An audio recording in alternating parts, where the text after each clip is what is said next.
주신 아버님 말씀은 마태복음 28장 18절로 20절까지가 되겠습니다. 되셨습니까? 자, 다 함께 봉독하도록 하겠습니다. 예수께서 나와 말씀하여 이르시되 하늘과 땅의 모든 권세를 내게 주셨으니 그러므로 너희는 가서 모든 민족을 제자로 삼아 아버지와 아들과 성령의 이름으로 세례를 베풀고 내가 너희에게 분부한 모든 것을 가르쳐 지키게 하라. 볼지어다 내가 세상 끝날까지 너희와 항상 함께 있으리라 하시니라. 아멘. 다리 목사님께서 세례라는 제목을 가지고 설교해 주시겠습니다.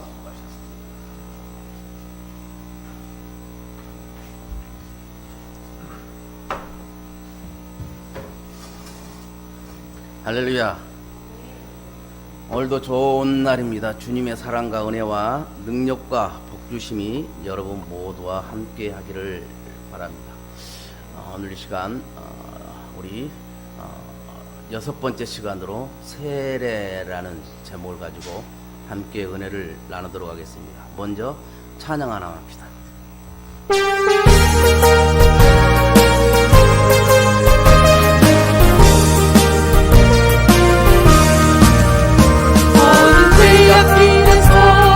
없는 양같이 모든 사람을 찾아 헤맨다. 자비하신 하나님 독생자를 보내서 너를 지금 부르니 아브라함 이때라 주의 공의를 받을 때가 있더라. 지금 죽게 나와 겸손하게 살아라.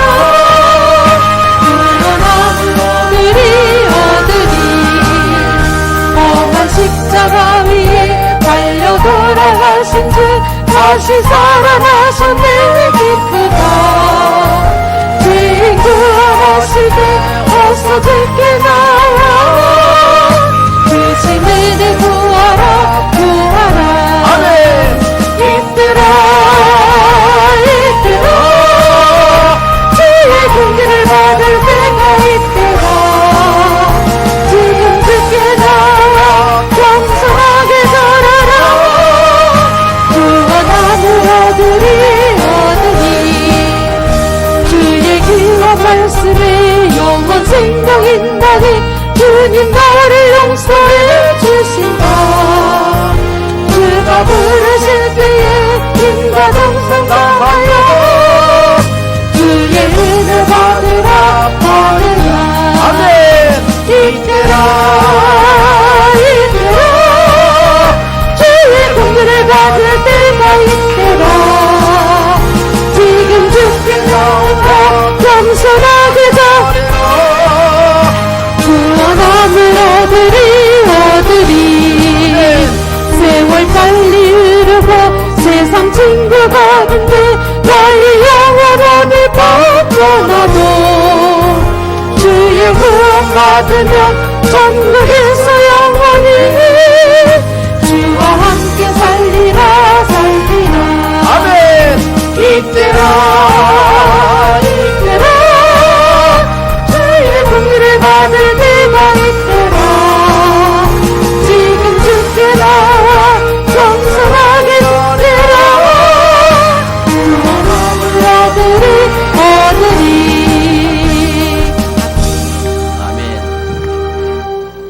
제 동기 목사님이 할머니 한 분을 전도를 했어요. 전도를 해가지고 이렇게 딱 모시고 예배를 드리는 거예요. 예배를 싹 드리면서 할머니 이제 표정을 보는 거예요. 처음에는 할머니가 표정이 밝았는데 나중에는 조금 이상하더라고요. 그래서 예배가 끝나고 나서 할머니를 그리고 할머니 오늘 예배가 어땠어요? 그러고 이제 물었어요. 그랬더니 할머니가 목사님 나 이제 이 교회 안 나올래요. 그래서 아니 왜요? 아니 뭔 놈의 교회가 배째라 그렇게 한다요. 그러니까 뭔 말이요? 그러니까 아까 보니까 배째라 그러던데 나 교회 무서워서 못 나오겠어요. 그랬다고 해요. 그래요. 사람이 A가 무슨 말을 하는데 B는 엉뚱하게 들을 수가 있어요. 그죠? 그러면 어떻게 해요?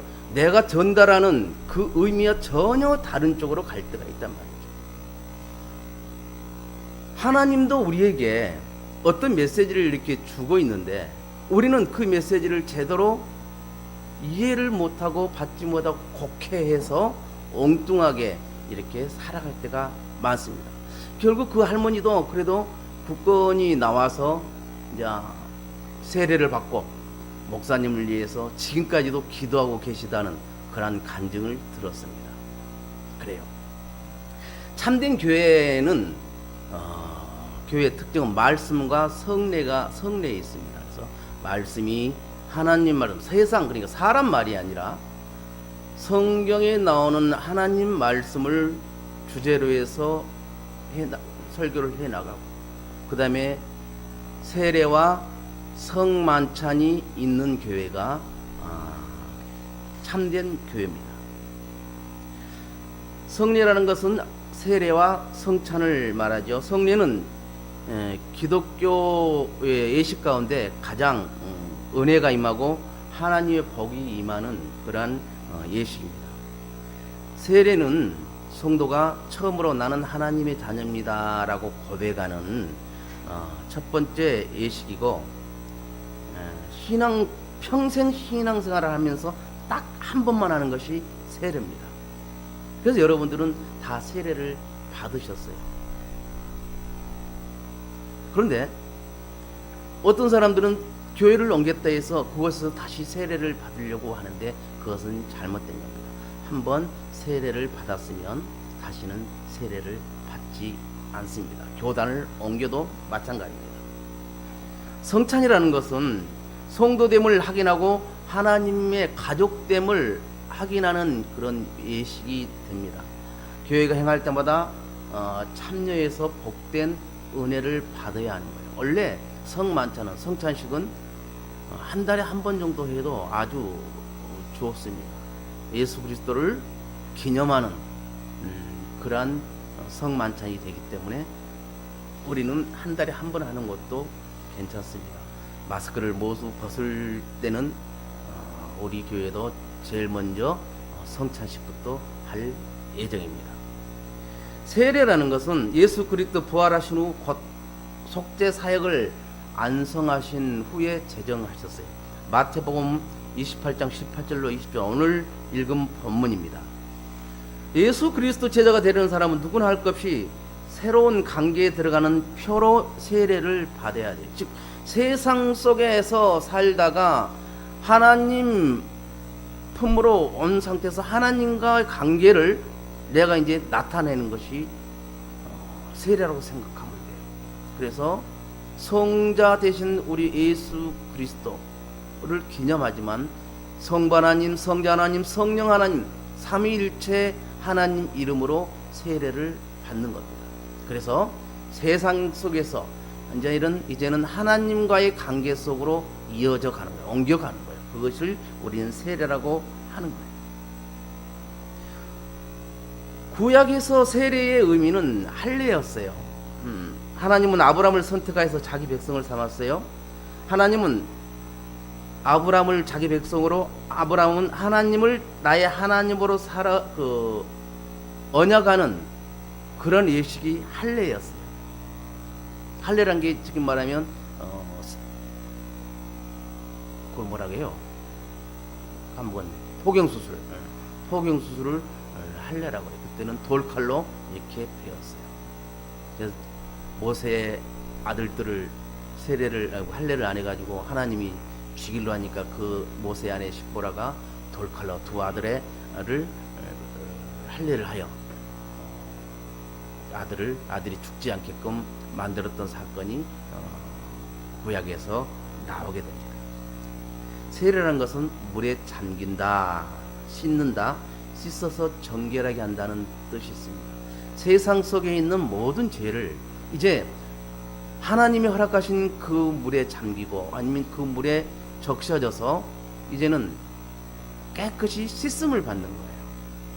그것을 우리가 세례의 뜻이라고요. 베드로전서 3장 21절 한번 찾아봅시다.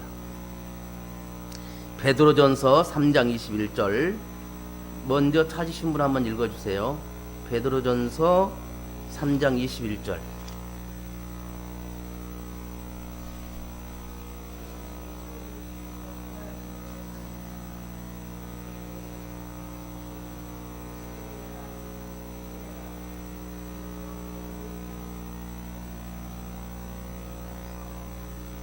아멘. 다 같이 한번 읽겠습니다. 물은 예수 그리스도께서 부활하심으로 말미암아 이제 너희를 구원하는 편이 곧 세례라. 이는 육체의 더러운 것을 제하여 버림이 아니요 하나님을 향한 선한 양심의 강군이라 라고 말씀하고 있습니다. 세례는 죄 가운데 잉태해서 태어난 옛 사람은 죽고 하나님의 은혜 가운데 새 사람이 된 것을 이렇게 나타내고 있어요. 그것을 의미하고 있어요. 우리 몸이 예수 그리스도와 함께 장사되고 그리스도께서 다시 사심과 같이 새 생명으로 다시 사는 것을 상징하고 있습니다. 그래서 세례는 그만큼 중요합니다. 그래서 세례를 베풀 때 물을 사용하는 것은 온몸을 깨끗이 씻는다, 그런 의미가 있습니다. 그러면 누가 세례를 받느냐? 예수님을 나의 주, 나의 하나님, 나의 그리스도로 믿어 구원의 확신이 있는 사람이 받습니다. 사도행전 2장 38절로 41절. 사도행전 2장 38절로 41절. 영상으로 예배를 드리는 성도님들도 성경 말씀 찾아서 같이 보시기를 바랍니다. 사도행전 2장 38절로 41절. 찾았으면 다 같이 시작. 베드로가 이르되 너희가 회개하여 각각 예수 그리스도의 이름으로 세례를 받고 죄 사함을 받으라. 그리하면 성령의 선물을 받으리니 이 약속은 너희와 너희 자녀와 모든 먼데 사람 곧 주 우리 하나님이 얼마든지 부르시는 자들에게 하신 것이라 하고 또 여러 말로 확증하여 권하여 이르되 너희가 이 패해간 세대에서 구원을 받으라 하니 그 말을 받은 사람들은 세례를 받음에 이날의 신도의 수가 3,000이나 더하더라. 아멘. 야, 멋지지 않습니까? 예수님을 나의 주, 나의 그리스도, 나의 하나님으로 고백하는 그 사람들에게 세례를 주는데 3,000명이 세례를 받았다는 거예요. 기가 막힐 은혜입니다. 그때는 이런 예배당이 있는 거하고 야외에서 넓은 공간에서 그렇게 말씀을 전했는데 그 안에서 그분들이 우리 예수님을 나의 주, 나의 하나님, 나의 그리스도라고 이렇게 고백을 하고 세례를 받았다는 것입니다.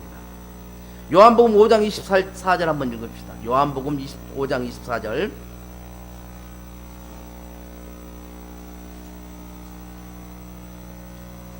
자, 시작. 내가 진실로 진실로 너에게 이르노니 내 말을 듣고 또 나 보내신 이를 믿는 자는 영생을 얻었고 심판에 이르지 아니하나니 사망에서 생명으로 옮겼느니라. 아멘. 세례를 받게 되면 사망에서 생명으로 옮기게 된다는 그러한 말씀입니다. 그래서 내가 세례를 받았느냐 안 받느냐는, 받지 않았느냐는 굉장한 차이가 있는 겁니다. 아무리 교회를 10년 20년 다녔다 할지라도 세례를 받지 않으면 헛것이에요. 세례를 받아야만이 옛사람에서 새 사람으로 이렇게 신분이 바뀌는 거예요. 그러면 누구 이름으로 받는가? 오늘 읽었던 마태복음 28장 19절입니다. 마태복음 28장 19절. 양섬이 이점 찾아서 크게 한번 읽어주세요.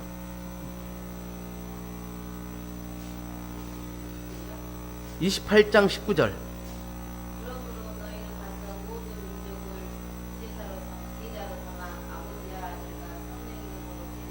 아멘. 다 같이 시작. 그러므로 너희는 가서 모든 민족을 제자로 삼아 아버지와 아들과 성령의 이름으로 세례를 베풀고. 아멘. 누구 이름으로? 성부 성자 성령 하나님 이름으로 세례를 베풀라, 이 말입니다. 세례는 그러면 누가 주는가? 오늘 읽었던 마태복음 28장 18절 20절입니다.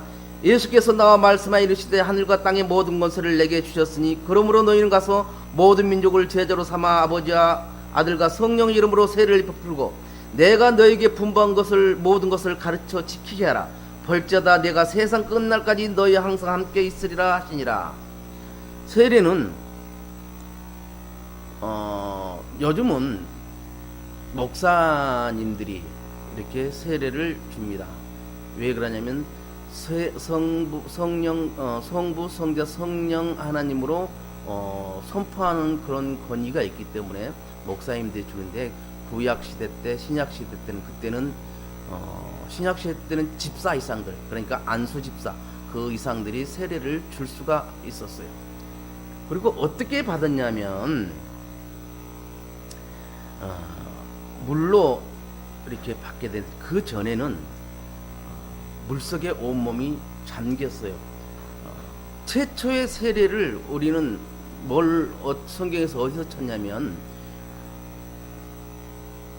모세가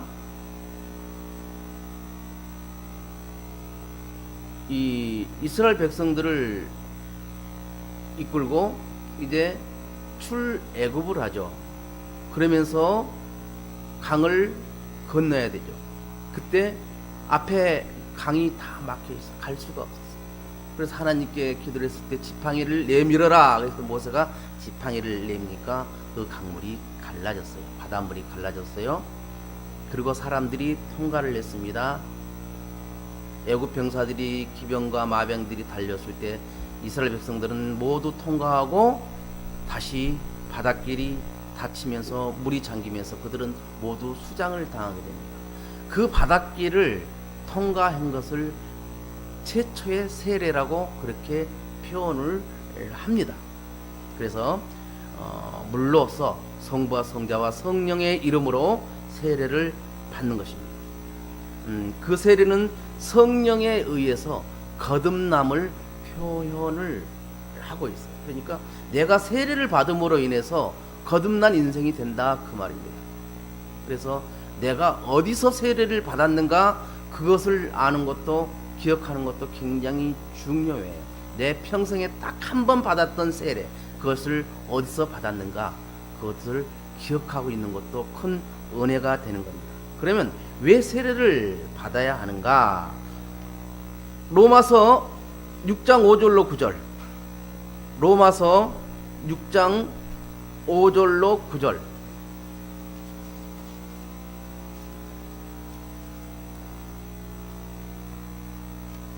자, 찾았으면 다 같이 읽어볼까요? 만일 우리가 그의 죽으신 것 같은 모양으로 연합한 자가 되었으면 또한 그의 부활하신 것 같은 모양으로 연합한 자도 되리라. 우리가 알거니와 우리의 옛사람이 예수와 함께 십자가에 못 박힌 것은 죄의 몸이 죽어 다시는 우리가 죄에게 종노릇하지 아니하려 함이니, 이는 죽은 자가 죄에서 벗어나 의롭다 하심을 얻었음이라. 만일 우리가 그리스도와 함께 죽었으면 또한 그와 함께 살 줄을 믿노니, 이는 그리스도께서 죽은 자 가운데서 살아나셨음에 다시 죽지 아니하시고 사망이 다시 그를 주장하지 못할 줄을 알미로다. 아멘. 이게 이제 뭐냐면, 내가 세례를 받음으로 이제는 영원한 생명을 얻게 되는 것입니다. 그래서 우리가 죽어도 죽지 않는다는 것은, 우리가 이 땅에서 육신의 허물을 벗고 영원히 하늘나라로 가서 우리는 영원히 하나님 나라에서 살게 되는 것이죠. 옛사람, 예수를 믿기 전에 있었던 나는 이제는 예수 믿고 세례를 받음으로 인해서 그 옛사람은 다 벗어버리고, 옛사람의 모습은 다 벗어버리고 나는 새 사람으로서 이제 살아가야 한다는 것입니다. 그런데 어때요? 세례를 받고 집사되고 권사되고 장로되고 다 됐지만, 교회에서는 귀한 직분자요 믿음 있는 사람이지만 세상에 나가면 마치 전혀 다른 사람처럼 그렇게 살아가는 사람들도 있다, 그 말입니다. 지지난주에 마귀의 팔복에 대해서 제가 말씀을 드렸어요. 그때 아마 해당되신 분들도 몇 분 계셨을 거예요. 우리는 세상에 나가서도 구별된 삶을 살아야 하는 겁니다. 왜? 우리는 하나님의 귀한 자녀이기 때문에 구별된 삶을 살아야 돼. 구별되다는 것은 거룩하게 내가 살아간다, 그 말입니다. 세상에서 나는 예수 믿는 사람이라고, 예수 믿는 사람으로서 살아갈 수 있어야 되는 겁니다. 근데 예수 믿는 사람으로 살아가지를 못하고 예수 안 믿는 사람으로서 살아가지 말기를 바랍니다. 그래서 하나님의 영광을 가리는 그런 삶은 우리가 살지 말아야 하는 것입니다. 세례라는 것은 무엇이냐? 예수님을 믿어 구원받은 자들이 예수님의 명령에 순종하여 행하는 신앙 고백적인 의식입니다. 예수 그리스도께서 나를 구원하셨던 것과 구원하셨다는 것과 선한 양심을 따라 하나님 향하여 나가겠다는 고백이죠. 내가 세례를 받는다는 것은 예수님께서 나를 구원하셨다는 것을 내가 믿고 고백하는 것이고, 이제는 내가 선한 양심을 따라서 나간다는 것이죠. 하나님을 향해서 내는 이제 나가겠다. 우리가 그러잖아요. 하나님 중심, 말씀 중심, 교회 중심으로 살아가자고 우리가 말들은 해요. 근데 과연 그만큼 내가 신경을 쓰며 살았던가 점검해 볼 필요는 있다, 그 말입니다. 못한 것은 어쩔 수 없어요. 배우면 돼요. 지금까지 안 했다는 것 괜찮아요. 이제는 그것을 깨달았으면 다시 하면, 이제부터라도 하면 되는 겁니다. 그래서 우리는 변화된 거듭난 사람으로서 살아가야 하는 거예요. 성경에 중생이라고 합니다. 그것을 거듭난 삶이라고 그렇게 말하는 겁니다. 베드로전서 3장 21절 찾아서 한번 읽읍시다. 베드로전서 3장 21절.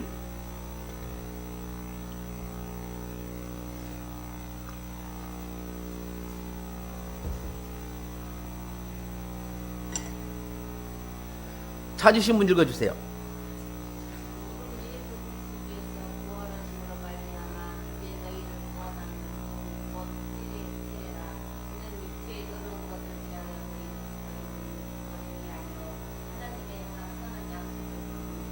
아멘.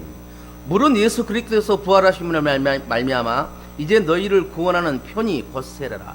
구원하는 표라는 거, 구원한 거. 나를 구원하는 표가 세례라는 거죠. 그럼 우리는 구원받은 자로서 이 육신은 세상에서 살아가기 때문에 그대로 가지고 있을 수 있어요. 그러나 그 안에서 나는 하나님을 향해서 한 걸음 한 걸음 나가야 된다는 것이죠. 세례를 통해서 우리가 믿음을 고백한다고 할 때 그의 참된 의미는 무엇인가? 세례를 받는 것은 예수 그리스도의 죽음과 부활에 대한 역사적 사실을 기념하는 것입니다. 세례는 중생한 사람들의 구원의 표현이에요. 곧 거듭난 사람이 하나님을 향하여 행진해 나간다는 표라는 것입니다. 세례를 받는다는 것은 과거의 육신에 속았던 나는 예수와 함께 죽고 새로운 피조물이 되어서 하나님께 나가는 결단이라는 거예요. 결단. 세례는 옛 육신을 벗어버리고 애굽의 생활을 청산하고 선한 양심을 따라 하나님을 향해 나간다는 신앙생활의 성결한 행진을 말하는 거예요. 우리는 세례를 받았으면 성결한 삶을 살아야 하는 거예요. 내가 살아가면서 저 사람이 교회 나가는 건지 어쩌는지, 부부가 뭘 하면서 부부싸움을 할 때 온수막이라고 사탄아 물러가라, 그렇게 싸움하지 마시고, 오히려 그럴 때 여보 그러지 마, 나 당신 위해 기도하고 있어, 그러면서 상대를 위해서 기도해 줌으로 말미암아 가정이 회복되고 화목되고 행복하게 살아갈 수가 있는 겁니다. 애굽 생활의 청산이라는 것은 고린도전서 10장 1절로 3절입니다. 고린도전서 10장 1절로 3절. 이용모 집사님 눈 잘 보여요? 잘 안 보이면 허건사님 읽어주세요. 고린도전서 10장 1절로 3절.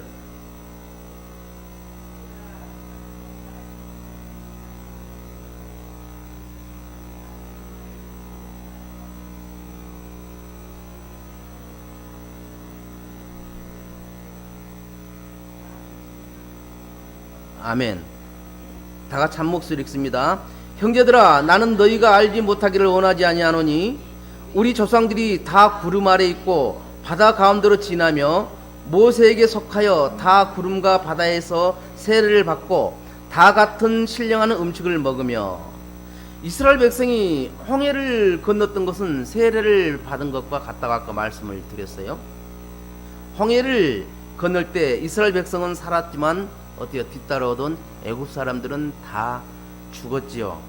여기서 애굽 사람들이 죽었다는 것은 옛 사람이 죽은 것이고 이스라엘 백성들이 살았다는 것은 새 사람이 산 것이라고 그렇게 해석을 하고 있습니다. 신학자들. 그래서 첫 번째 세례가 홍해를 건넜던 그 상황인데 거기서 이스라엘 백성들은 건너서 새 사람이 돼서 산 사람이 살았고 애굽 사람들은 옛 사람으로서 홍해 가운데서 다 죽었다는 것은 그러면서 옛 사람이 죽은 것을 표현하고 있는 것입니다. 세례는 부활에 대한 신앙의 고백이고 예언의 표입니다. 예수와 함께 죽고 예수와 함께 산다는 것이죠. 세례를 받은 사람은 특별히 부활 신앙을 가져야 되는 거예요. 세례를 받았다면 부활에 대해서 나는 이 땅에서 죽어도 다시 부활하여 하나님 나라에 간다. 그때 예수님이 다시 심판의 주로 오실 때 나도 부활하여서 하늘나라로 간다. 그런 부활의 소망을 갖고 살아야 돼요. 그래서 내가 죽지만 죽는 것이 아니라는 것이죠. 나는 죽어도 다시 살아난다. 어디로? 하늘나라에서 다시 살아간다. 그 부활 신앙을 꼭 믿고 살아가기를 바랍니다. 그러면 세례를 받은 후 우리의 생활은 어떻게 해야 됩니까? 로마서 6장 12절로 13절 최정숙 지선 찾아서 읽어주세요. 로마서 6장 12절로 13절.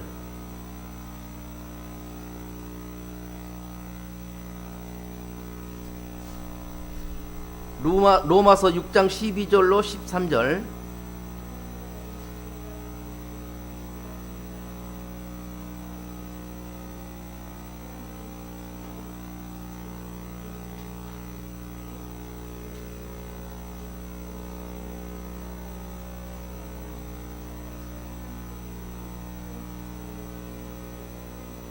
아멘. 다 같이 크게. 그러므로 너희는 죄가 너희 죽은 몸을 지배하지 못하게 하여 몸의 사욕에 순종하지 말고 또한 너희 지체를 불의의 무기로 죄에게 내주지 말고 오직 너희 자신을 죽은 자 가운데서 다시 살아나는 자 같이 하나님께 드리며 너희 지체를 의의 무기로 하나님께 드리라. 무슨 무기? 의의 무기로 하나님께 드리라는 것이. 우리는 세례를 받았으니까 의의 무기를 우리는 가지고 살아가야 됩니다. 로마서 12장 7절로 13절 양섬이 있으면 찾아서 크게 읽어주세요. 로마서 12장 7절로 13절.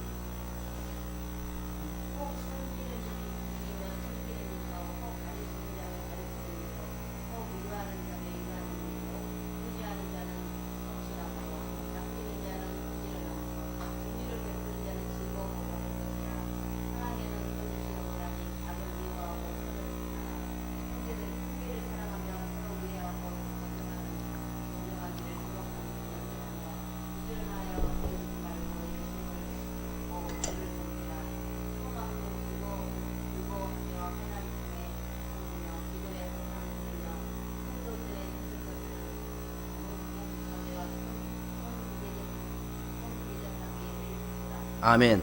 세례를 받고 난 이후에 우리의 생활이 이래야 된다는 거. 다시 한번 같이 읽겠습니다. 혹 섬기는 일이면 섬기는 일로, 혹 가르치는 자면 가르치는 일로, 혹 이루하는 자면 이루한 일로, 구제하는 자는 성실함으로, 다스린 자는 부지런함으로, 긍휼을 베푸는 자는 즐거움으로 할 것이니라. 사랑에는 거짓이 없나니 악을 미워하고 선에 속하라. 형제를 사랑하여 서로 우애하고 존경하기를 서로 먼저 하며 부지런하여 게으르지 말고 열심을 품고 주를 섬기라. 소망 중에 즐거워하며 환난 중에 참으며 기도에 항상 힘쓰며 성도들의 쓸 것을 공급하며 손 대접하기를 힘쓰라. 아멘. 세례는 축복입니다. 내가 세례를 받았다는 것은 최고의 축복을 받은 거야. 그것을 우리가 아셔야 돼요. 세례는 내 인생의 최고의 걸작인 거예요. 감동이고, 세례를 받고 난 후에 나의 삶, 우리의 삶은 항상 복받는 그런 삶이 되어야 하는 거예요. 세례를 받고도 저주받은 사람처럼 살아가면 절대 안 되는 겁니다. 세례를 받고 났다면 이제는 나는 옛사람이 아니라 새사람이 되었기 때문에 하나님과 항상 동행한다는 그런 믿음으로 살아가야 됩니다. 그래서 항상 하나님 말씀을 가까이 하게 되고 기도를 하게 되고 찬양을 하게 되는 것입니다. 그러면서 말씀을 서로 갖고 토론하면서 이 말씀이 정말 우리에게 꿀송이처럼 달다, 그렇게 표현할 수 있어야 돼요. 오늘 로마서 12장 7절로 13절 이 말씀이 세례받은 우리들이 꼭 지켜야 할 말씀인 거예요. 세례는 구원받은 성도라면 반드시 받아야 하는 것이 세례입니다. 그리고 세례를 받음으로 주님과 온전한 연합을 이루게 되는 것입니다. 주님의 몸된 교회를 뜨겁게 사랑하고 섬기면서 지체로서 사명을 감당할 때 축복이 오고 믿음이 성장하는 것입니다. 구원받은 성도는 예배 생활을 가장 우선시해야 되고 11조 생활과 감사 생활, 그리고 교회의 주인으로 마음과 뜻과 힘을 다하여 교회를 섬겨야 하는 것입니다. 이제부터는 내가 산 것이 아니라 내 안에 그리스도 예수께서 사는 새 생활이 시작돼야 하는 것이죠. 신랑 되신 주님과 함께 신혼 살림을 차리는 처녀와 같은 것이에요. 세례를 통해서 우리는 완전한 주님의 자녀가 된 것입니다. 주님의 신부가 되었어요.